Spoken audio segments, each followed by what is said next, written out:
लोग मेरे से ये पूछते हैं मुख्यमंत्री जी कि आपकी चीफ मिनिस्टर साहब से बनती भी है कि नहीं बनती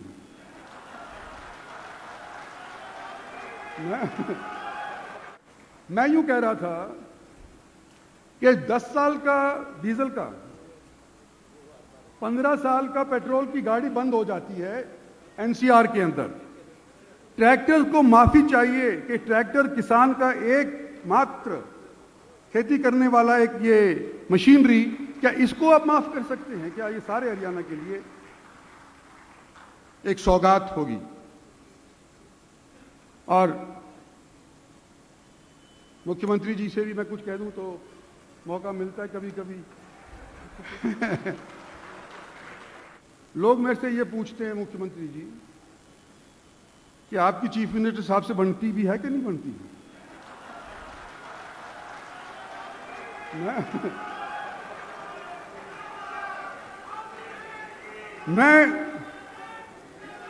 मैं यूं कहता हूं कि मैं सबसे भला चीफ मिनिस्टर हमारे इनको मानता हूं। मेरी चीफ मिनिस्टर साहब से बनती है, पर लेकिन बात कहना तो जरूरी है ही ना। लोग मेरे से जब पूछते हैं कि वजीराबाद के अंदर जब स्टेडियम नहीं बना तो क्या ये वजह तो नहीं है कि वजीराबाद में यूं कह दिया कि इस स्टेडियम का नाम राव वीरेंद्र सिंह के नाम से रखा जाएगा? ये मेरे सामने बात आती है। और 2 बार जब से गुड़गांव डेवलपमेंट अथॉरिटी बनी है, जब से कॉरपोरेशन बनी है, गुड़गांव म्युनिसिपल कॉरपोरेशन की तरफ से 2 बार पारित हो लिया 2011 के अंदर कि जो बायोडायवर्सिटी पार्क है हमारा गुड़गांव और दिल्ली के बीच के अंदर,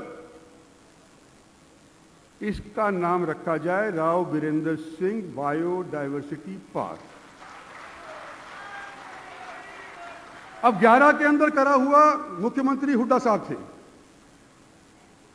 3 साल तो उन्होंने ठंडे बस्ते में रखा और उसके बाद 7 साल हमारे को भारतीय जनता पार्टी सरकार बनाए हुए हो गए, तो 7 साल अभी तक उसका फैसला नहीं हुआ। और 2021 के अंदर फिर से दोबारा से उसी म्युनिसिपल कॉर्पोरेशन ने एक बार 11 के अंदर और एक बार 21 के अंदर यह फैसला किया कि भाई बायोडायवर्सिटी का नाम राव वीरेंद्र सिंह के नाम से रखो। तो जो अधिकार क्षेत्र अगर 73rd और 74th अमेंडमेंट लागू हो गई होती तो ये जो अधिकार क्षेत्र था ये कॉर्पोरेशन का था, चंडीगढ़ फाइल जाने की जरूरत ही नहीं थी।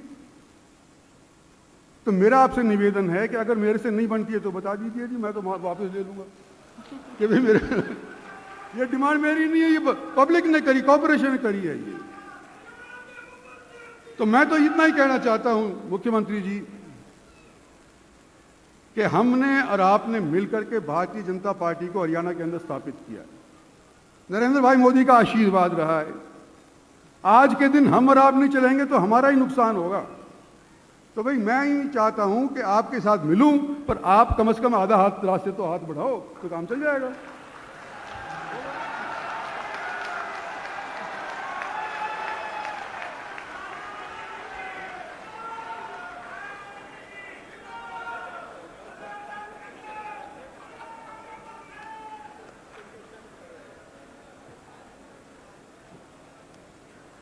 मैं अब आगे इसके विषय में नहीं बोलूंगा, जो रह गई बात ना वो मैं आपको हैंड ओवर कर दूंगा।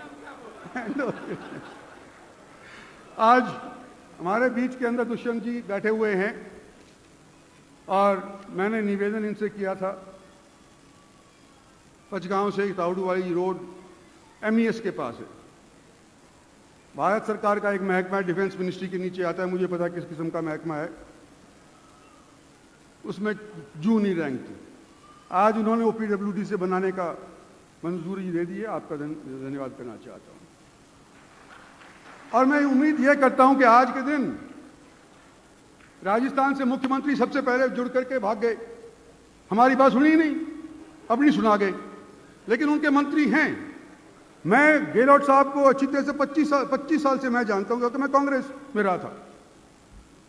जो भी राजस्थान के मंत्रीगण यहां पर वाया वीडियो कॉन्फ्रेंसिंग सुन रहे हैं, मैं उनसे निवेदन करना चाहता हूं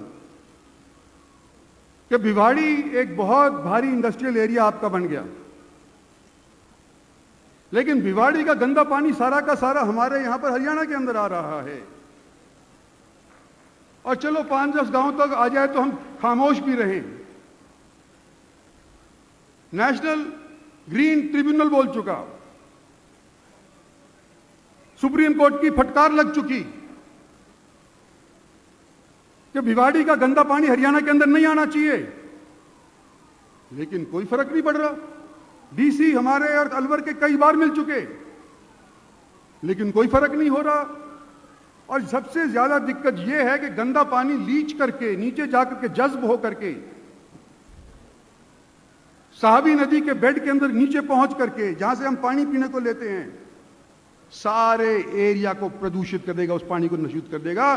तो आपसे भी गहलोत साहब और आपके जो प्रतिनिधि यहां पे बैठे हुए हैं उनसे निवेदन है, कृपा करके हमको बख्शो, भिवाड़ी का पानी भिवाड़ी तक ही सीमित रखो, हमारे को उसका मार से बचाओ। ये मेरा आखिरी निवेदन था और मैं ज्यादा लंबा ले गया। गहलोत साहब माफ करूंगा अगर ज्यादा कुछ बोल गया तो, आपसे इजाजत चाहूंगा। धन्यवाद आपका, जो आप सब लोग यहां पर आकर के गजपति जी के स्वागत के लिए उपस्थित हुए हैं। धन्यवाद।